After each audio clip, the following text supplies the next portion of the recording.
I genuinely believe that absolutely anyone can build a six-figure portfolio inside 4 years just like I did. Now, these are all the steps that I took in order to achieve that.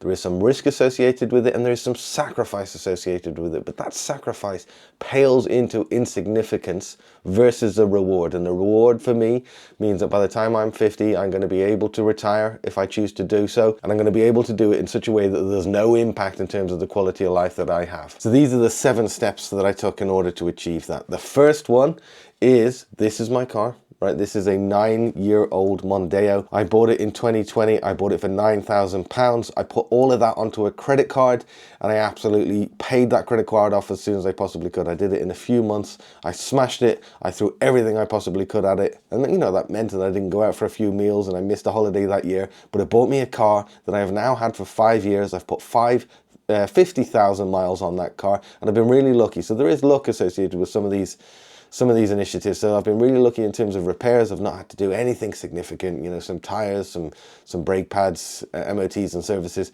but that means that I've freed up any amount of money that I would have potentially have been putting into finance to finance a car. So the average finance in the UK is £226 per month. Some people are on a lot more than that, and I've been able to use the saving of that money to invest it into the market, and that's exactly what I did. Now, the sacrifice again is the fact that I don't have a brand new shiny car, but I'm more than happy with that. I'm more than happy to retire at 50 with a Mondeo than work to 68 with a brand new BMW. That's okay by me. The second thing I did with my car is I work for a business that gives me a company car, right? So I have the right to have a company car. And this might not be appropriate for everyone, but I sacrificed that company car, which again is a brand new, I know some people that have brand new BMW X5s and all sorts of stuff. I don't have one, but it means that I don't pay the benefit in kind tax. It also means that I get a kickback from my employer because I don't take the car and they give me a certain amount of money. And with all that tax implication and the additional money that I'm getting, I calculated that it works out about £800 per month. £800 per month, which means that I'm able to put that additional money into the market rather than driving around in a brand new car. And that's okay by me. It might not be right for everyone. You might prioritize your car above and beyond absolutely everything else, and that's absolutely fine as well, but this is just what I did. The second thing I did, and there is sacrifice involved in this as well, is I moved company a couple of times. So the best way to increase your salary is by changing businesses. Now, typically year on year, if you work for a private company, you're going to get a pay rise that's going to be around 2-3% perhaps. If you're an absolutely exceptional talent, that might be a little bit more, but really you're not going to be getting 20, 30, 40% pay rises, which you can get if you change businesses. Now, this is especially prevalent if you niche down into a specific area, which is exactly what I did. I did that a long time ago, and it's put me in a very specific niche that is in demand and means that when I move businesses, I can, you know, charge a pretty penny. If I'd have stayed at where I was 10 years ago, I would probably be earning half what I earn right now. So it's a scary thing to do. I get that. It is scary to change businesses.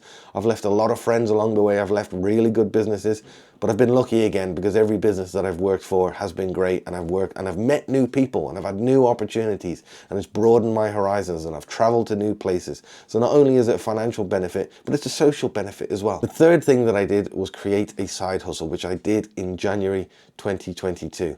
Now, it took 2 years of grind not making a penny, right? I did YouTube for 2 years and I didn't make anything. It took me a year to monetize, and then a little bit of money was trickling in. I'm talking £30-40 a month, so nothing. In terms of the hours that I had to put in, thousands of hours to get to a point where it's actually paid off. Now, where I am now is I have a full-time day job, and I do this in the evenings, at the weekends. And the sacrifice again is that actually that's free time that I've lost. It's also time with my family that I've lost. But I've kept consistent despite 2 years of making nothing, pretty much. Actually, yeah, nothing negative in terms of the kit that I had to buy. It's only within the last year that it's really started to pay off. Now, most people that start social media channels, they give up. It is hard. It takes a long time. It takes a lot of commitment. You might get lucky. You might blow up inside a few weeks. But that is the vast minority of people that do that. So again, just like investing, it's keeping at it, it's staying consistent, it's keeping going. As you see other people around you fall away, You keep going. Eventually it will happen. You will get better at making content. You will get better at storytelling, and the numbers will come. It might not be that content creation is what you want to do, but what other side hustle can you look at that's going to bring some money in? Probably content creation is one of the worst because it takes so long to make any money. But what can you think about out there in terms of driving a little bit of extra cash coming in every month? The book I would recommend that's going to help you on that journey is Rich Dad, Poor Dad by Robert Kiyosaki. That really helps you understand the difference between assets and liabilities. That was the first book I read, and it really changed my life. But the fourth thing that I did is I just bloody started. I started investing. Right, I did so in January 2020. I didn't have a clue what I was doing, but I opened an account. I started investing. I bought an all-world fund. I bought Apple, was the first thing I bought, for 20 quid a month. By March 2020, I had rejigged my numbers so that I could put even more in. I was up to £400 per month from March 2020, and from there it grew and grew to the point where I max my ISA out now every year. I have done so for the last 2 years, only over the last 2 years. And again, the gains have only come in the last year on that. I again spent probably 3 years in the red, but because I absorbed a whole load of content, I read every single book I could get my hands in, I learned the intricacies of it, I kept going. Consistency, keep depositing, keep going, and it started to pay off. I'm at a point now where I'm 65% up in my portfolio. So a lot of people will give up at that as well. So they might see a decline in the market and they think it isn't for me. They might see a drop. They might see a 6-week drop, never mind years of drops like I saw. I bought it at one of the worst times possible, but I kept going. That is the key message here. You just got to keep going. People that choose sensible funds, do it for decades, deposit regularly, are going to be okay. You're going to make a few quid. The fifth thing I did, linked to the last thing, is I made sure I chose a really cheap broker. And I started with Hargreaves Lansdown, and that wasn't cheap. That cost me 0.45%. I saw £20–30 coming out of my account every single month to pay fees within Hargreaves Lansdown, and that didn't feel right to me. So it took me about a year of doing that before I realized that actually trading 2 and 2 is the best place to do it. The platform is completely free in terms of fees. It has everything that I needed in terms of ETFs and individual businesses. There's no transaction fee for buying and selling. The only fees you pay are the ones you can't get away from, like ETF fees, FX fees, US stamp duty on dividends, UK stamp duty, but those are absolutely tiny compared to Hargreaves Lansdown fees. By the way, if you use promo code Neil when you download the app or the link in my bio, you will get a free fractional share as a result of doing so. It's a great way to get you started with your investing journey. The sixth thing I did is use as many resources as I could get my hands on. That includes books, it includes reputable content creators, it includes creating a community as well.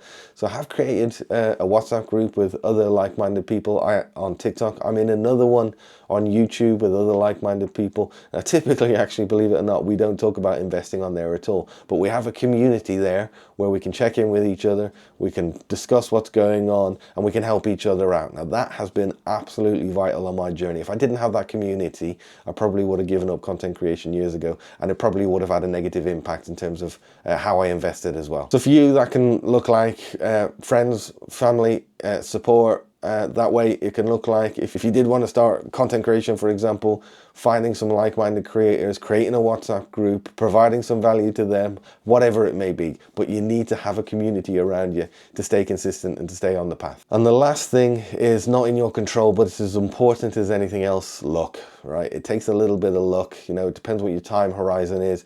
We don't always get, like we have over the last 2 years, 30% increase in the S&P 500, 20% increase the year before that. Timing you cannot control. The best time to start investing is today, right? The best time was 20 years ago. The second best time is today. Now, you cannot control that, and luck does come into play. We could have another 5 years of declines from here, who knows? But if you stay consistent, it eventually is going to pick back up again. You are eventually going to see growth, but it is something that you just need to accept. Right, we could see 20–30% growth over the course of the next 5 years. You just need to accept it. It's out of your control, and you need to ignore it. You need to just keep on going. Now, doing all of these things has literally enabled me to build a 6-figure portfolio inside 4 years. Like I said, there's risk and there is sacrifice associated with all of this. But the sacrifice I'm not talking about is, giving up your daily coffee, or not going out for meals, or not going on holiday. That's why it's so important to increase your income. I do all of those things. There is no impact on my life now whatsoever. I live a quality life. I am not someone, though, that loves brands and, buys brand new clothes all the time and has the best television and all that sort of stuff, but that makes no difference to my lifestyle whatsoever, so there's no point in me wasting money on it. If you do want to see what my portfolio looks like, there is a link to it right here. Click on that and you can have a gander through and see what I've invested in and how I'm doing. If you've got any questions, please let me know, and don't forget, you've got that access to that free fractional share on Trading 2 and 2 if you want it. Thanks for watching, and apologies about my voice. I've got an god awful cold at the moment. Take care, see you soon.